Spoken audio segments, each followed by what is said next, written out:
mo makatry sa akong sabon, Amyers Whitening Soap. Pues, i-try na ninyo guys. Kay 40 pesos na lang guys. O na ako 50 pesos. 130 grams na guys. 50 pesos lang. Napadyoy tag 40 pesos lang na 90 grams na. So, kung wala pa kakasulay guys, ang benefit sa ani is unang-una makaputi yun siya. Number 2 is makawala siya bugas.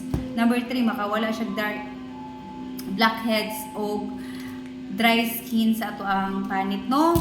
So, ang pinaka nindot jud aning sabon guys is makawala jud siya baho sa ilok o baho sa tiil. Makaputi pa jud siya ilok. So, sa naay problema sa panit ha guys, pwede kay ninyo ni siya i-try. 40 pesos lang ning 90 grams. Na pa jud ko'y 130 grams guys, tag 50 pesos lang, no? So, i-try ninyo guys, kay effective kay siya nga sabon. Humot pa jud kaayo. So, walay mawala sa inyo guys kung inyo haning i-try. Kay tag 50 pesos lang guys. I-prove na ko sa inyo guys na humot kay akong sabon, no? Worth it kay yung kwarta ni guys. Makaputi pa jud. Char. Bitaw guys, i-try ninyo guys. Nakoy available sa makilala karon, no? So i-PM na ko ninyo guys kung order mong sabon. Ang pangalan ani guys, Amir Skin. Amir Skin tawas niacinamide. So daghan kayo jud ni siya og benefits sa atong lawas guys, no? Labi na kadang unsa ni bugas unta, natay unsa ni bad odor.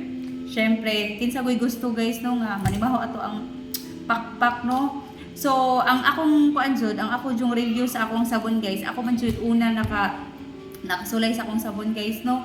Effective jud kay siya. Sa una nagagamit ko Rexona og tawas. Karon guys, wa na ko'y tawas-tawas, wala pa jud ko'y Rexona.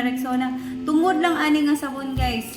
So, sa nagduha-duha diha guys, i-try ninyo guys, di ba? Tinuod akong giingon sa inyo nga kaning sabon effective jud kayo.